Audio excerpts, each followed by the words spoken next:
Subukan natin ngayon magpalit ng air filter dito sa airbox natin. Pero bago yan, baka may mga kailangan kayo sa motor nyo, shampoo, emblem, o kahit ano, visit nyo yung profile ko, tapos shop. Yun, baka may kailangan kayo doon. Doon, pili na kayo doon. Thank you, thank you. Subukan natin magpalit ngayon ng air filter. So mga idol, demo natin kung paano ba nagpapalit ng air filter dito sa may airbox natin. Yan. Pero hindi pa naman din talaga ako magpapalit. I-demo lang natin para kung sakaling mayroon ng magpapalit ngayon, may idea na o sa magpapadadating na panahon na kailangan na magpalit is meron na tayong idea kung paano nagpapalit nito. Actually, yung pagpapalit nito, madali lang siya. Isa to sa mga pwede nating ginagawang maintenance sa motor natin kahit kumbaga kahit hindi tayo expert mechanics. Kasi yun nga, isa siya sa madali kahit hindi na natin kailangan ng special tools. Ito lang, Phillips screw lang, kaya na natin siyang mapalitan. So, ano muna ba yung trabaho ng air filter?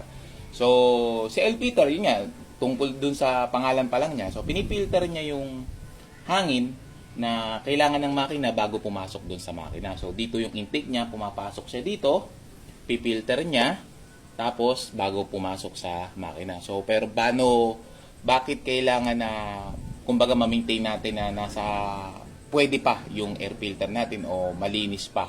Siyempre, parang ano yan kumbaga, parang sa tao, bagayan ng makina natin. So, mas maganda yung airflow o mas tama yung hangin na pumapasok doon sa makina. Siyempre, mas maganda rin yung takbo ng makina natin. So, may mga, ano yan, kung kailan pinapalitan, yung iba, depende kasi sa lugar, saka sa paggamit.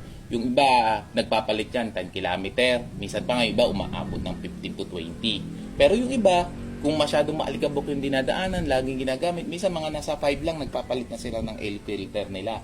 So, yun, nakadepende din talaga. Kaya, minsan okay lang, kahit papano, siguro i-check din natin, bubuksan natin kung marumi na ba talaga siya. May mga nabibiling washable nito, pero ako, ang advice ko, mas okay yung mga galing sa kasa. Kasi ito, hindi washable yung mga stock nito. Kumbaga, pag marumi na siya, palit talaga. Hindi siya talaga nilalabad. Yan. So, yan. Demo natin kung paano ba binubuksan yan. So, may mga screw lang siya dito, dito, dito, dito, saka sa ilalim. Yan. Bubuksan lang natin yan. So, gamit yung Phillips, open natin. Tingnan natin kung ano yung loob niya. So, kunwari magpapalit tayo. Yan. Open lang natin.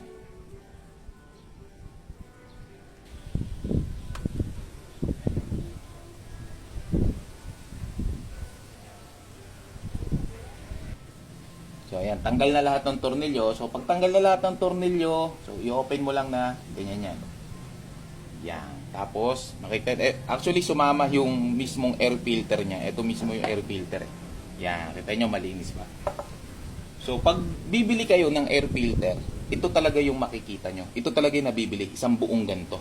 Yan. Ito yung pinaka-air filter niya. Then, pag binuksan nyo yan, dapat nakaganyan yan. Yan. So, ganyan lang din siya nilalagay. Yan. So, yung iba, pag yung minsan, hindi na kulay green. Yan kasi yung stock natin kulay green. Minsan, umiitim na yan. So, tinitingnan natin. So, dapat, ganyan yan. Yan yung, kumbaga, yan yung malinis. So, pag nakikita natin halos na uubos na yung kulay na kulay green, ibig sabihin, maano na yun, madumi na yun. Kaya, mas maganda, sinecheck din natin. So, yan. So, pag bumili kayo, pag tatanggalin nyo, ganito lang yan. Pag bumili kayo, ikakabit nyo lang din ang paganyan. Isa sa mga pinakamadali talagang maintenance ng ano natin, ng motor natin na napakahalaga. So, pero halimbawa naman, pag magpapalit kayo at sobrang dumi na, so tatanggalin nyo to. Takpan nyo muna to. Masamang mapapasukan ng kahit ano yan o ng tubig. Takpan nyo yan. Para habang pinupuno, wag nyo na rin advisable ko kapag lilinisin nyo to kung marami ding alikabok yan, wag nyo nang basain ng tubig, punasan nyo na lang ng basahang basa, ayan, tapos habang tinatakpan nyo to, kasi masama itong mapasukan ng tubig o kahit ano, kaya pag habang may ginagawa kayo dyan, takpan nyo to, halimbawa, ano ba pinantatakip, plastic o tela, ayan, takpan nyo yan, para kahit ano man yung gawin nyo ditong paglilinis sa loob, ay safe yung butas na yan, kasi yan yung diretso na sa makina, yan, tapos pag nakabili na, halimbawa, ito na ipapalit yung air filter, dapat yung side na to, ito yung nakaharap sa inyo, ito yung nandito, ipasok nyo lang na ganyan. Yan. Pag napalit nyo na, ibalik nyo lang ulit yung takip. Yan. Tapos, itornilyo nyo ulit. Yan. Nakapagpalit na tayo ng air filter. Yan. Ganon yun.